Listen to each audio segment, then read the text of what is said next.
Hi hello மக்களே எல்லாருக்கும் வணக்கங்க. ஸோ இன்னைக்கான லைவ் அப்டேட் தாங்க பார்க்க போகிறோம். லைவ் அப்டேட்டில் வந்து நம்ம வந்து சாண்ட்ரா மற்றும் வந்து சரி பார்வதி ரெண்டு பேருமே ஒரு பெரிய கான்வர்சேஷன் வச்சுருக்காங்க. சின்னது கிடையாது, பெரிய கான்வர்சேஷன் வச்சுருக்காங்க. ஸோ அந்த கான்வர்சேஷன் ஃபுல்லாகவே வந்து திவ்யா திவ்யா திவ்யா அப்படி என்ன தான் பேசியிருக்காங்க, என்ன தான் சொல்ல வராங்க சாண்ட்ரா அப்படின்றது வந்து முழுக்க பார்க்க போகிறோம். அதுக்கு முன்னாடி நம்ம சேனலுக்கு புதுசாக இருந்தீங்கன்னா லைக் பண்ணுங்கள், சப்ஸ்கிரைப் பண்ணுங்கள். நீங்கள் போகிற ஒரு லைக்குமே நம்ம வீடியோ வந்து பல பேருக்கு சேரும் மக்களே. அதனால் ஒரு சின்ன உதவி பண்ணுங்கள். ஸோ என்ன ஆகிடுச்சுன்னா வந்து இன்றைக்கி வந்து ஃபஸ்ட்டு பர்ஃபார்மன்ஸ்ன்றது ஒரு கான்செப்ட் ஒன்று பண்ணாங்க. ஸோ எவ்ரி ஃப்ரைடே பண்ணுறது தான். ஸோ பெஸ்ட்டு யார் ஃபஸ்ட்டு யார் பிளான் பண்ணுவாங்க. அதில் வந்து நம்ம திவ்யா அவர்கள் வந்து சாண்ட்ரா வந்து போன வாரம் நல்லா இருந்தாங்க, ரொம்ப இந்த வாரம் வந்து ரொம்ப இதுமாதிரி பர்ஃபார்மன்ஸே கிடையாது. ஸோ நம்ம பிரஜனா போனதுக்கு ரொம்ப டல் ஆகிட்டாங்க, கேமே கிடையாது, ரொம்ப சேடாக இருக்காங்க அப்படின்ட்டு சில பல காரணங்கள்லாம் சொல்லி அவங்கள வந்து சொல்லிட்டாங்க ஃபஸ்ட்டு பர்ஃபார்மன்ஸில். அது ஒன்று பிடிச்சிட்டாங்க சாண்ட்ரா. ஸோ அதை பிடிச்சிட்டு பார்த்தியா பாரு பார்த்தியா, அவள் வந்து என்னை வந்து ஃபஸ்ட்டு பர்ஃபார்மன்ஸை செலக்ட் பண்ணியிருக்கா, அவளுக்கு வந்து நான் சுத்தமாக பிடிக்க மாட்டேன், ஸோ என்னை பார்த்தாலே அவளுக்கு பிடிக்காது, அந்த மாதிரிலாம் வந்து ஒரு கேரக்டர் அவள். ஸோ இந்த மாதிரி அந்த மாதிரி பயங்கரமாக பேசியிருக்கேன். நான் என்ன கேட்குறேன், ஃபஸ்ட்டு பர்ஃபார்மன்ஸு சொல்கிறது எதுக்குன்னா நீங்கள் அடுத்த வாரம் பெஸ்ட்டு பர்ஃபார்மன்ஸாக மாறுறதுன வாய்ப்புகள் இருக்குது. ஸோ பிக் பாஸ் வந்து இது ஒரு வந்து நல்ல ஆப்பர்ச்சுனிட்டியாக தான் சொல்லியிருக்காரு. ஸோ ஃபஸ்ட்டுன்னு உடனே நீங்கள் ஃபஸ்ட்டாகவே இருக்கக்கூடாது, ஃபஸ்ட்டுலேருந்து பெஸ்ட்டு வரதுக்கு என்ன பண்ணுன்றதெல்லாம் வந்து பிக் பாஸ் வந்து கண்டென்ட்டாக சொல்லியிருக்காரு. ஒரு வேலை திவ்யா அந்த அந்த மாதிரி சொல்லியிருக்கலாம், அந்த பாயிண்ட் ஆஃப் வியூவோட சாண்ட்ரா எடுக்கலாம். ஆனால் சாண்ட்ரா வந்து டோட்டலாக வந்து ப்ரெசென்ட் போனதுக்கப்புறமே வந்து திவ்யா வந்து ஃபுல்லாக வந்து வேறு மாதிரி பார்க்குறாங்க. ஸோ ஏன்னா வந்து அதுக்கு வைல்ட் கார்டாக வந்ததுலேருந்து பிரஜன், சாண்ட்ரா மற்றும் திவ்யா மூணு பேர் தான் ஒரு டீமாக இருந்தாங்க. திவ்யா எப்போ பார்த்தாலும் அக்கா அக்கா அக்கா அக்கா அக்கா அக்கா அக்கா அக்கா அக்கான்னு சுற்றிட்டு இருப்பாங்க, அண்ணா அண்ணா அண்ணா அண்ணா அண்ணா சுற்றிட்டு இருப்பாங்க. இப்படி இவங்க மூணு பேருமே க்ளோஸாக இருந்தாங்க. ஸோ க்ளோஸாக தான் இருந்து நல்லா ட்ராவல் பண்ணியிருந்தாங்க. திடீர்னு ப்ரெசென்ட் போன அன்னைக்கு ஸோ நம்ம திவ்யா அவர்கள் வந்து ஒரு சொட்டு கண்ணீர் கூட வெடிக்கலையா. ஸோ அதனால் வந்து சாண்ட்ரா என்ன சொல்கிறாங்க, திவ்யாவுக்கு வந்து ப்ரெசென்ட் மேலே கொஞ்சம் கூட பாசமே கிடையாதுமா. வயல் கார்டு வந்தது 20-25 நாளில் ஆயிருக்கும், நீங்கள் வந்து 30 நாள் ஆயிருக்கும்னு நினச்சிக்கோங்க. ஸோ 30 நாளில் வந்து அவங்களுக்கு எப்படி பிரச்சனை பிடிக்கணும். ஸோ ஒரு கண்டஸ்டண்ட்டாக ஒரு பிரதராக அவங்க இருந்துட்டாங்க. ஸோ அதுக்கான ஒரு ஃபீல் பண்ணிட்டாங்க. மேபி அவங்க வந்து வெளியில் போனது கூட ப்ரெசென்ட் சாண்ட்ரா இவங்களாம் இருக்காங்க, இவங்க கூட மறுபடியும் ட்ராவல் பண்ணி ஒரு ஃப்ரெண்ட்ஷிப் பண்ணிக்கலான்ற மைண்ட் செட்டில் இருப்பாங்க.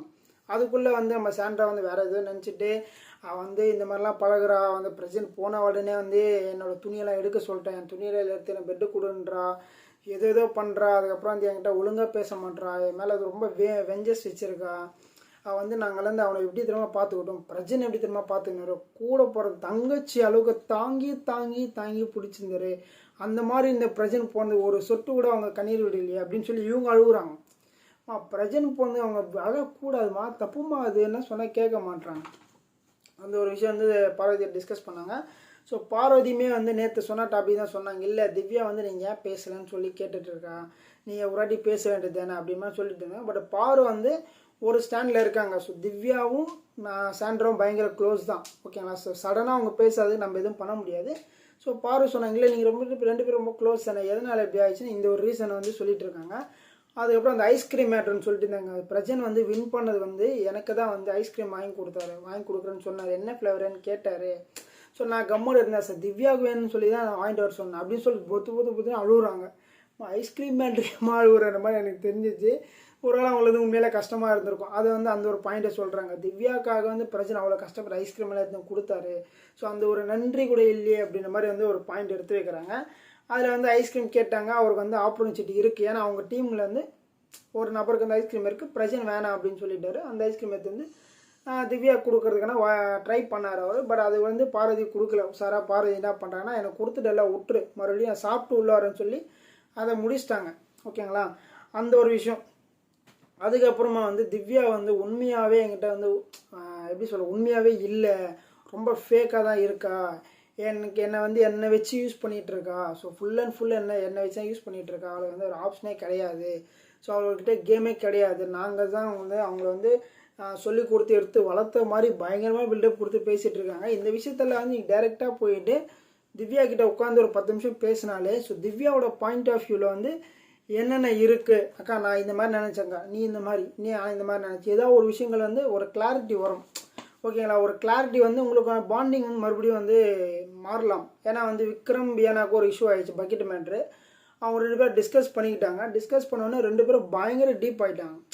அதே மாதிரி சுபிக்ஷாவுக்கும் விக்ரமுக்கும் ஒரு இஷ்யூன்னு ஆயிடுச்சு. அதுக்கப்புறம் அவங்க ரெண்டு பேரும் ரொம்ப டீப் ஆகிட்டாங்க. பட் சாண்ட்ரா வந்து அந்த ஒரு விஷயத்தை வந்து கன்சிடரேட்டே பண்ண மாட்டாங்க. ஸோ அவள் வந்து என்னை வந்து தப்பாக தான் நினைக்கிறா, என்னை வெளியில் அனுப்பணும்னு ஃபுல் ஃபோக்கஸ் பண்ணிகிட்டு இருக்கா. அவளுக்கு வந்து நான் வீட்டுக்குள்ளே இருக்கக்கூடாதுன்னு நினைக்கிறா. அன்றைக்கி நாமினேஷன் வந்து யார் வெளியில் போங்க கேட்கும்போது என் பேர் தான் சொன்னான்ற மாதிரி வந்து ஸோ சாண்ட்ரா வந்து ஃபுல் அண்ட் ஃபுல் வந்து இவங்க மேலே வந்து திவ்யா மேலே வந்து எப்படி சொல்கிறதுனா அவங்க என்ன தப்பாக தான் நினைக்கிறா, ஃபுல்லாக வீடு வெளில போகணுன்னு தான் நினைக்கிறான்ற மாதிரி அவ்வளோ டீப்பாக நினைக்கிறாங்க. அந்தளவுக்கு வந்து திவ்யா நினைக்கிறாங்களா எனக்கு தெரியல, நானும் வந்து லைவ் பார்த்துருக்கேன். ஸோ அந்தளவுக்கு கிடையாது. பட் வந்து அவங்களுக்குள்ள சில பல விஷயங்கள் இருக்கலாம், அந்த மாதிரி தான் வந்து இருக்குது. ஓகேங்களா? ஸோ இதில் வந்து நம்ம பாரு வந்து சில இடத்துல ஏற்றி விட்றாங்க. ஆமாம் நீ சொல்கிறது கரெக்டு தான்டி, அவன் அப்படி சொல்லியிருக்காடி, இவன் இப்படி சொல்லியிருக்காடின்ற மாதிரி சில விஷயங்களை ஏற்றி விடுறாங்க. பட் வந்து பாருவோட ஸ்டாண்டில் பாரு இருக்காங்க, அவங்களோட என்னவோ அதில் கரெக்டாக இருக்காங்க. ஸோ நேற்று கூட அந்த கோர்ட் மேட்டரில் கூட வந்து சாண்ட்ரா வந்து எங்கேயோ நீ தோத்துறியோ பைண்டாந்து பாரு சொன்னா தோக்கிறதுக்கெல்லாம் வரல, கமருதீன் என் கூட இருந்தானா ஸோ அவன் வந்து ஆப்போசிட்டில் இருந்தானா நிறைய வார்த்தைகளை விடுவான், தேவையில்லாத பிரச்சனைகள்லாம் வரும். ஸோ நிறைய பர்சனல் விஷயத்தெல்லாம் வெளில விட்டுருவான். ஏன்னா ஆல்ரெடி இவங்க 2 பேரும் இஷ்யூ ஆகிட்டு ஸோ நிறைய விஷயங்களை வெளியில் விட்டுட்டான். அதனால் வந்து எனக்கு ஜெயிக்கிறது முக்கியம் கிடையாது, கமருதீன் என் கூடயே இருக்கிறது தான் முக்கியம், அப்போ தான் வந்து என்னால் வந்து கரெக்டாக இருக்க முடியும்னு சொல்லும்போது சாண்ட்ரா ஐயோ அப்படியா நீ வேறு ஜெயிப்புன்னு சொல்லலாம், ஜட்ஜ் ஆகிட்டு உனக்கு எவ்வளோ சப்போர்ட் பண்ணனே, அது பண்ணனே இது பண்ணலாம் பேசியிருந்தாங்க. ஸோ பாரு வந்து கரெக்டாக தான் இருக்கான். ஸோ சாண்ட்ரா கிட்ட என்ன பேசணுமோ அதை மட்டும் பேசிக்கிட்டு எதெல்லாம் பேசக்கூடாது அதெல்லாம் பேசிவிட்டு அவங்க கரெக்டாக தான் இருக்காங்க. அதுக்கப்புறம் நம்ம ரம்யா பற்றி மறுபடியும் ஒரு பொருளை பேச ஆரம்பிச்சிட்டாங்க. அதை பேசும்போது தான் வந்து சொன்னாங்க ஸோ ஒன்றுமே பண்ணாமல் ஒரு 63 நாள் 65 நாள் வீட்டுக்குள்ளே எப்படி இருக்காங்க ஒரு நபர். ஸோ அந்த நபர் தான் வந்து ரம்யா சொன்னா, ரம்யாவுக்கு தான் வந்து நாமினேஷன் பண்ணான்னு சொல்லிட்டு சாண்ட்ரா கிட்ட வந்து நம்ம பாரு வந்து உண்மையை சொல்லிட்டாங்க. அவள் ஒன்றுமே பண்ணலையா, அவங்கள்ட்ட நிறைய டேலண்ட் இருக்குது அது இருக்குது இது இருக்குன்னு சொல்லிட்டாங்க, எதுவுமே பண்ணாமல் எப்படி வீட்டுக்குள்ளே இருப்பாங்க, அதனால தான் நான் அவங்கள முடிச்சு விட்டேன் அப்படின்ற மாதிரி வந்து அவங்க சொல்லிட்டு இருக்காங்க. சாண்ட்ரா ஆமாம் ரம்யா கிட்ட ஒன்றுமே கிடையாது, எப்போ கேட்டாலும் உடம்பு சரியில்லை சொல்லிட்டு இருப்பா, இதை தவிர்த்து வந்து அவங்ககிட்ட ஒன்றுமே கிடையாது அப்படின்ற மாதிரி 2 பேருமா ஒரு பெரிய கான்வர்சேஷன் பண்ணுறாங்க. அதுக்கப்புறம் வந்து அமித் வந்து கூப்பிட்ட உடனே என்னது ரம்யா ஜெயிலில் இருக்காளாம், வாங்க போகலாம் தனியாக இருப்பா ஃபீல் பண்ணியெல்லாம் வந்து சாண்ட்ரா பயனாக பேசிகிட்டு இருக்காங்க. சாண்ட்ராவோட கேம் பிளே வந்து ரொம்ப வஸ்ட்டாக மாறிக்கொண்டே இருக்கின்றது தான் எனக்கு தெரியுது. ஸோ அவங்க வந்து கேம் கொஞ்சம் மாற்ற வாய்ப்பு இருக்கான்னு தெரில. ஸோ மேபி இந்த வாரமாக அடுத்த வாரமானு தெரில, அவங்க வெளியில் போகிறதுக்கு வாய்ப்புகள் இருக்குன்னு நான் நினைக்கிறேன். ஸோ மக்களை உங்களோட கருத்துக்களை இருந்தால் மறக்காமல் பதிவு பண்ண மக்களை அடுத்த வீடியோ சந்திக்கலாம். நன்றி.